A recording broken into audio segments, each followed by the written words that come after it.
Good afternoon, everybody. My name is Donna and I'm your host of Donna's Edge television, radio, and podcast talk show. Thank you so much for watching every day, Monday through Friday, beginning 2 p.m. on the Eastern time zone. So I get to ride home with you in the afternoon. You can find us on Abundance Television, found on Roku, Apple TV, and Amazon Fire. And don't forget the podcast on the newscasters.com. Back in Alabama again, close to Huntsville, Alabama. So we are channel 182 on Charter Communications. Glad to be back there again.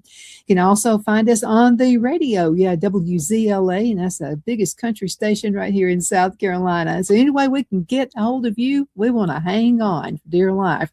But thank you again so much for watching. All the social media sites too, by the way. Continue on with Facebook.com. Been there a number of years. A lot of you catch us there.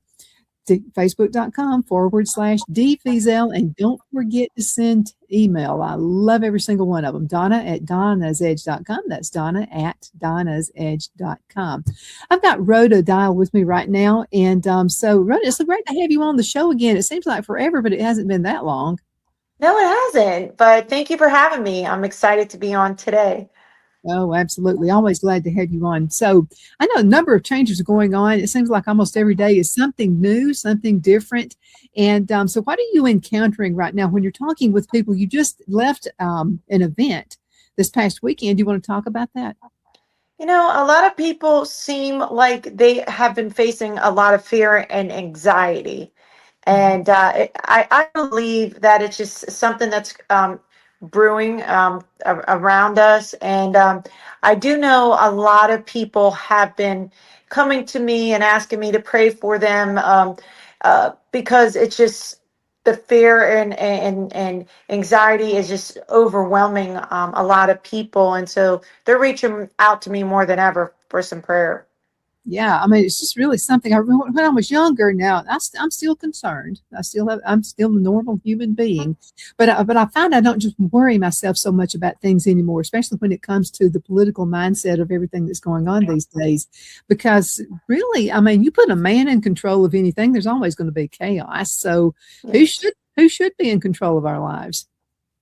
Yes, and that is. And talk about chaos. I'll tell you what, this weekend, it seemed like when I got back, my house was in chaos. I was like, I need a prayer line and a cleaning team to come and help me, but it just seems like a lot of people are just stressing and worrying about just everything. Worryment is just over, I think, taking people because of what they're seeing and what's taking place in our country and around the world. Mm-hmm. Yeah, it is kind of a scary time, but this is something that comes with age. And so the things I used to worry about, I would, in my mind, it would be just total chaos. It's the end of the world. It could be something like tiny, something little minor, something. And my imagination is huge anyway. So I would just imagine the worst was going to happen.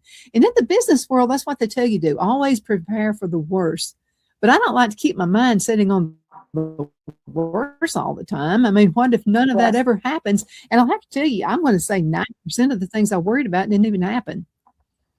And you know what? I remember my mom always saying that to me. She's like, the older I've gotten, the less I care about if the house is spotless or, what, I'm going to wear next or, what I'm cooking for dinner or I believe that the older we get, God gives us the strength and the peace and the rest that we need, because I know as a busy mom, I have 4 kids in my house, and it's chaotic at times. And the thing is, I have to set and pause and allow God to give me that peace and the strength to get things done, because if not, I will, get upset and overwhelmed. So I have to really literally like come to the place that I have to pray and like ask God to, ease me, because as a mom with a house full of boys, it can get chaotic in here. I remember I only had one, and he was like having four. So I could just about imagine what that would be like. Well, times that. So let's talk to some young moms. Yeah, times four. So, but let's talk to some moms out there, and maybe even grandparents. It's been a while since they've had, their kids are all grown. They said they're having kids, and maybe they're taking care of the grandkids now. And let's talk about anxiety and how we can deal with it. Because, I mean, we've been around a long time as far as a nation and as far as a country and as far as the world. I don't think anything we're dealing with now is really that much new. Maybe we just have more social media to deal with. That's about it. Yes. No, but I do know moms in every generation carries a lot of weight, because we care and worry about our family and our children, and just with the daily activities can be very stressful. And I believe that the only way we can get through that is allowing God to give us the strength and the peace, like I said earlier, and just, reset, pause, and just try to take it day by day. And I believe a lot of moms out there feel the same way as I do. It's just a busy time and a busy life, but this world is a busy, fast, busy place. So we have to keep up with everything, and it can become very stressful, and a lot of anxiety can take place. Oh, absolutely. Let's go back to when my son was a baby. Okay. Sometimes it's who we listen to, and they're well-meaning people. I mean, they'll tell you things to look out for.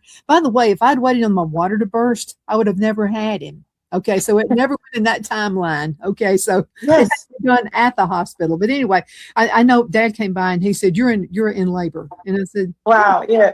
"No, I'm not." He said, "Yes, you are." And I said, "Why are you?" Because he never came by after work. It's just that particular day he came by. And he said, "Yes, you're in labor." And I said, "No, I'm not. My water hasn't burst yet." And he said, "That doesn't necessarily mean anything." And I'm sitting here like doubled over, but my water hasn't burst yet. So sometimes things don't happen in the cycle you're told. But I want to get to another one. After Brad was born, I spent many nights I could not sleep. I just couldn't, because I was listening to my mother, my mother-in-law, my grandmother talk about all the babies they had heard who had died in their sleep. Oh God. So I was afraid That was my fear. And so what I did is I got his cradle and I just put it right by my bed. And then I said, "Well, I'm just going to put him in the bed with me." I told my grandmother, Me too. "I'm going to put him in the bed." She said, "Oh, I heard people rolling over the bed." So all you were hearing was just one bad thing after the other. So a good friend of mine, she said, "Don't listen to them. They're well-meaning, and they think they're helping." And because she noticed, I mean, I had dark circles under my eyes, and I was like looking like 20 years older than I was. And she said, "What's wrong with you?"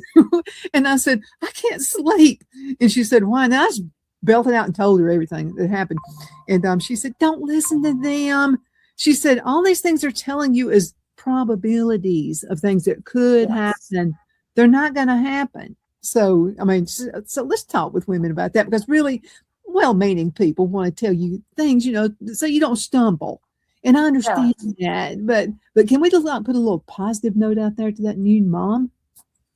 Yes. So I remember the same exact thing. My mom would say all that, just what the things your family had mentioned to you, and even my dad. And this was it's not funny, but it just makes me smile, makes me laugh because of myself, how I reacted. So I had just given birth to my I guess it was my, let's see, my third son, and his name is Michael. He's 12 now, and I remember bringing him home from the hospital. He said to me, "Be careful, putting him in bed with you. You could roll over on him, and he could smother. Oh, and watch out, putting propping his bottle up." He had a little sister, and back, I guess years ago, they would put the babies in like shoe boxes or a bedroom dresser drawer or something. Heard that. and she smothered in there, like she passed away in there, and it always brought a lot of fear and anxiety to his Yeah. family, that they would smother or die.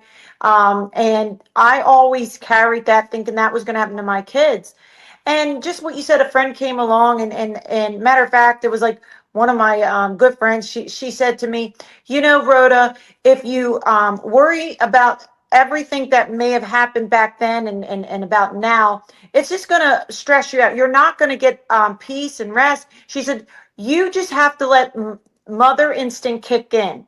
And I was like, well, how do I let that kick in? She's like, you'll know. The baby will cry. You just know how to put him into the crib and make sure there's nothing near him, and just always be alert. But your mother instinct won't let you go into a deep sound sleep, because it wakes you up. Your body wakes you up when it's time for feedings. So I took that advice, and sure enough, it carried me through. I've given birth 5 times. I got 5 beautiful children, and now my daughter is expecting, and so is my daughter-in-law. And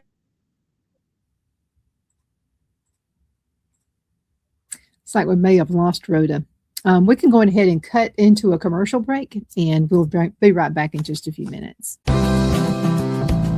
Twin City Used Car Sales has been serving drivers in the Northeast Alabama area for years with a quality selection of late model used cars, SUVs, and pickup trucks. On top of our extensive selection and competitive prices, we offer professional auto financing services for used car buyers of all credit levels. Whether you've just begun your search or you're ready to secure your next vehicle, at Twin City Used Car Sales, you will drive away with the vehicle of your dreams. The sales and finance staff at Twin City Used Car Sales looks forward to serving you, and you can apply for financing online before your visit to our used dealership in Gadsden, Alabama. Check us out on the web at twincityusedcars.com or go by our location at 901 First Avenue, Gadsden, Alabama. We sincerely look forward to serving you.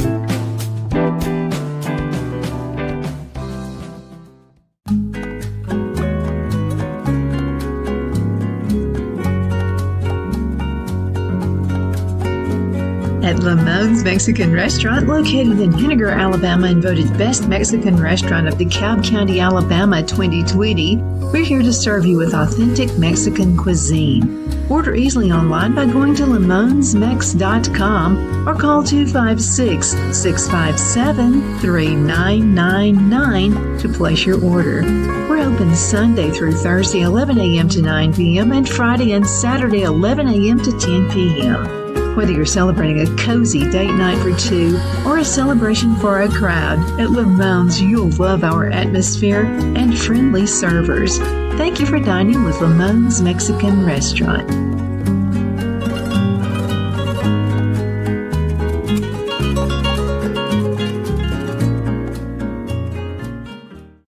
Shine your style at Kiss My Glass right here in the Anderson Mall. There's a place where style meets sparkle. At Kiss My Glass, every piece is handcrafted, custom designed, and made to shine just like you. Owner Beth Gibson brings creativity to life with stunning custom tumblers, gifts, and one-of-a-kind pieces you won't find anywhere else. Look for the perfect gift or something uniquely you, from bold and glamorous to simple and elegant. There's something for every style, so stop by, get inspired, and leave with something unforgettable. Kiss My Glass inside the Anderson Mall, Anderson, South Carolina, where your sparkle begins. Be sure to check out Kiss My Glass on Facebook for updates and specials and gift ideas.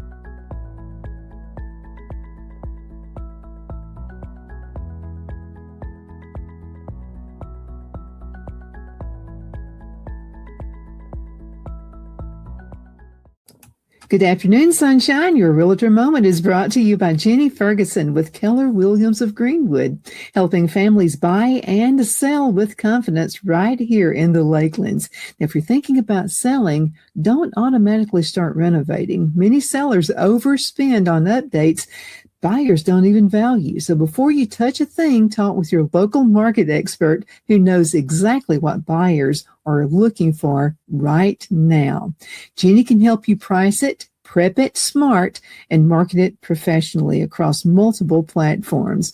For a free consultation, call Jenny Ferguson today and let your next move be your best move. Thank you so much for watching your Realtor Moment, brought to you by Jenny Ferguson with Keller Williams of Greenwood, helping families buy and sell with confidence right here in the Lakelands. Have a super duper awesome blessed day. Good afternoon, sunshine. Medical Minute brought to you by Dr. Chuck with Lakelands Chiropractic, where an ounce of prevention is worth what? A pound of cure. So what is the Beamer? Okay, now the Beamer uses very gentle pulse to electromagnetic signals. This will stimulate healthy muscles and it supports the temporary blood flow. Now let's talk Beamer and circulation support. Now the Beamer gently supports natural circulation in healthy muscles. Now that's what I call natural health. Thank you so much for watching your Medical Minute, brought to you by Dr. Chuck. You know who he's with. He's with Lakelands Chiropractic, where an ounce of prevention is worth what? A pound of cure. I hope you have a super duper awesome rest of the afternoon. You take care. Okay, we are back. My name is Donna. Thank you so much for watching Donna's Edge, found on Roku, Apple TV, and Amazon Fire, and that's through Abundance Television. Find us other ways as well. Think about the radio station, Classic Country 92.9. So good to be with those folks as well. Got Rhoda back with me. Had to take a quick commercial break. Thanks for coming back in, girl. Hey, yes, sorry about that. Oh, we got some more things we want to talk about. We're talking about things that we worry about that are not even going to happen. So I have a friend who once said, I come up with a million reasons why something couldn't work, because I always thought, well, if you know what's happening, this is what the business world teaches you. This is corporate America. Yeah. Okay, think of all the bad things that can happen, and then see if you can come up with a solution for it. I was too busy thinking of all the bad things that could happen. I wasn't even doing my job. So, so a friend of mine said, if that happens, so? And I said, no, you're right. So? Then you'll find a solution. Now, that's not saying don't be prepared, but it's saying don't spend all of your time looking for the bad things that may possibly happen. Exactly. And just, live for today as well, because a lot of people, I know so many people that already have their life mapped out. And I say to some of them, if they come to me and ask me for some advice and counsel, and I'm like, listen, live each day as it comes. Don't worry about tomorrow, but worry about right now. And, the thing is that we all want to try to figure things out. And also a lot of times is that people will give us like all this advice and things that could go wrong. We often listen to what is wrong than what is right. And it seems like our mind will absorb the negative instead of the positive. And you just got to choose, what would make me a happier person? What is going to get me through today? Am I going to worry about the things that I'm looking at, or am I going to give it to God and just pray and, try to figure it out? Because if I stop and think about all the bad things that could happen, I would probably be in a fetal position right now. I would too. Another friend, I've got great friends, by the way, along the way. And so one of them said this, and I said, that door closed for me. I had planned for this and I thought this was going to happen, and it didn't. The door closed. And she said, well, something else happened. You've got a new door now to open, a new one. And it's probably going to be much better than you thought, because I have planned things, because I'm a planner.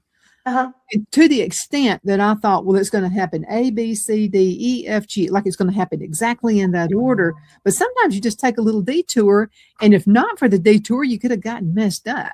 I mean, several times I've said, God, I'm glad you didn't answer that prayer, because boy, would I be in a mess right now. And but it's hard to do, because we don't want to upset the apple cart. We want to keep going a particular way, and we don't want to have to stop. Exactly. And so a lot of times we like to have everything, mapped out, and, it's going to run smoothly. And, the thing is, we just got to just take it as it comes in life, and life does throw curveballs Does that mean it's going to happen every day? No. Life is like a roller coaster. It goes up and it goes down and all around. So you just got to hold on tight to God, because, it's a tough life out there, but it's easy when we got Jesus. When we got God, I feel that he takes all our burdens and cares and worries away, and gives us the peace that passes all understanding. Because in this life, obstacles come, but does it mean that we shouldn't be prepared for it? No, I think we should be prepared by being in a productive prayer life. Because if we aren't prayed up, then when we do face problems, it's going to be hard for us. I always say this. My aunt even gave this little analogy, I guess you'd call it. She'd say a lot of people uses the Lord like a vacuum cleaner. We only bring them out when messes come, and then we put them back in when he cleans it up. And we can't allow our daily walk to be like that. We have to constantly be praying and seeking the Lord and allowing him to direct our paths, because if not, we're going to be overwhelmed and swamped by the cares of this world. Let me ask another question. What if you wake up, you're having a great day, but then you go to work, and then somebody like you and your husband, you're in just the best mood in the world. You get to work and you come across negative Nancy, and it's just like one bad thing. How do you handle a person like that, but remain, friends with them? Well, the way I handle negative Debbie Downers, I say, um, it's hard to how can I say, it's hard to come out and tell that person, hey, you can't be so negative. So I try to come around it into a lighter sense, I guess you would say. And I normally will say to them, well, we can't always look at life as it's at its worst, because sometimes God got to take us to the lowest to bring us up. So when life hands you lemons, let's make some lemonade. Let's not be so negative about everything, oh, don't fly right now because an airplane just crashed. All right, we know we're taking a chance when we get on a plane, but I can't live in fear. I can't live in life, thinking that I better not fly because I could be like that other person who was on the airplane yesterday and crashed and died. No, I can't live by that. What I have to live by, being positive, making the best out of every situation. Like I said, we might get handed some lemons, but let's not embrace that lemon. Let's see what we can make out of them lemons, I love that analogy. Now let's talk about, as parents, how we talk to our kids. And I'll take my grandmother for an example. So my grandmother had two babies who passed away. Uh-huh. And so she was one of those, I'm nervous about everybody. Everybody's going to die. I mean, she just was one of those. So they had a baby that passed away, stillborn. And then they had my mother a couple of years later. And then about 3 years later, they had another baby that passed away. And then after that, they had my uncle. So it's just like, I mean, my mother and uncle lived in a dome basically growing up. Uh-huh. So they had this pond. And there was something about me going to the pond. I loved to go fishing, even when I was a little kid. I mean, I just loved doing stuff like that. And my grandmother would say, no, don't get drowned. Well, that would kind of take some of the joy away from it. Sounds like grandma. Taking, so how can we, because kids have to have some wings to fly, but they need guidance as well. So where is that in-between point where you're not over-mothering, but then you're giving your kids little wings so they can grow? Well, my parents would always say that too. Like, when you go near a pond or anything, make sure you don't drown. Okay, well, I need to know how to swim then. Give me some swim lessons. But no, they always would say that. And then when my boys had gotten up to the age that they could walk, my dad would always say, be careful. Don't let them go swimming unattended. They could drown. And the reason why I didn't get a swimming pool because I was, fearful of my kids going out and drowning in the pool. Mhm. And the Lord had to come and teach me something. The Holy Spirit had to show me this, that as a mom, we are supposed to be protective over our children, right? Mhm. And we are to instill wisdom. So the Holy Spirit had to teach me to allow my kids to have a little bit of rope so that they are more independent, and also that they don't have to depend on me. So I got them swim lessons to make sure that they could swim. I make sure that they had swimmies on, life coat jackets. So I wasn't unprepared. So the thing is, as being a mom, let's just switch gears. Let's move on from the swimming pool. Let's just try about going with friends, preteens being dropped off to the movies. You hear people say, "Oh, you better watch out. There's human traffic. And watch your kids. They can get kidnapped if they're playing out in their yard by themselves." Yes, I know all that stuff is real, and that makes me more on guard. So I tell my kids, listen, don't talk to strangers, don't take candy from strangers, and stick in a group. And does that mean that I have to be following them? No, but I do tell my children that so they're not unaware. So to mothers out there that have that constant fear, you have to instill into your children some wisdom and give them a heads up so they're not walking out blinded.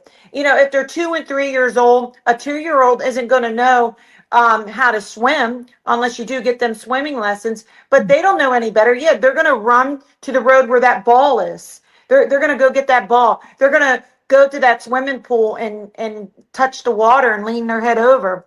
Yeah, they're curious. And the thing is, we have to be protective and we have to make sure to watch and have some safety protocols set up. But as they get older and gradually older, you got to learn how to wean back a little bit, cut them loose and let them fly. And hopefully all the teachings and all the things that you've instilled in them as a child, that it comes out in time. Well, and you have to trust the teacher. And I was just thinking about all that when you were talking about swimming lessons and all those things. So I wanted to make sure my son knew how to swim. I didn't want to be afraid of water because if you're afraid of it, you're probably going to drown. I mean, you're freaking out about it. So I took him to a rec center, and it was a really nice rec center. And I knew the teacher, and then my sister-in-law said, "Yeah, take him to." She said they're really good there. It was in the summer months. He was only 2 years old, and she said the sooner better. The sooner the better. The quicker, and I'm going, oh, I'm a little nervous about this. So the swimming instructor told me to get lost. She told me to go take a hike. And I said, why do you want me to get? I want to be there. And she said, no, I don't want you here. She said, you're going to make him afraid. She said, because you're afraid yourself. So I acted like I was walking away, but I kind of peeked around to the corner and watched. And this is what they did. He looked almost, a dog will jump in the water. He almost looks like that. So the teacher gets him and just throws him into the water, just throws him in it. He goes down into the water and comes up paddling like a dog. So I had to trust the teacher that she knew what she was talking about. Of course, I was close by just in case. But anyway, I did do her. I took her advice. I got out of the way so that he could grow. So, I mean, that's the way it is. Rhoda, I can't believe this. The show's already over. I know. It goes by so quick every time we get together. Tell everybody how they can get in contact with you. So if you want to reach out to me on my social media platforms, Facebook, it's my name, Rhoda Diehl, and also on Instagram. If you want to email me for prayer, counseling, it's rhodafadiehl.com. So that's how you can reach out to me. Thank you so much, Rhoda, for being on the show with me. And thank you guys so much for watching. We definitely appreciate that. Continue sending email. It makes my day. Donna at donnasedge.com. Donna at donnasedge.com. See you next time. Bye, Rhoda. Bye.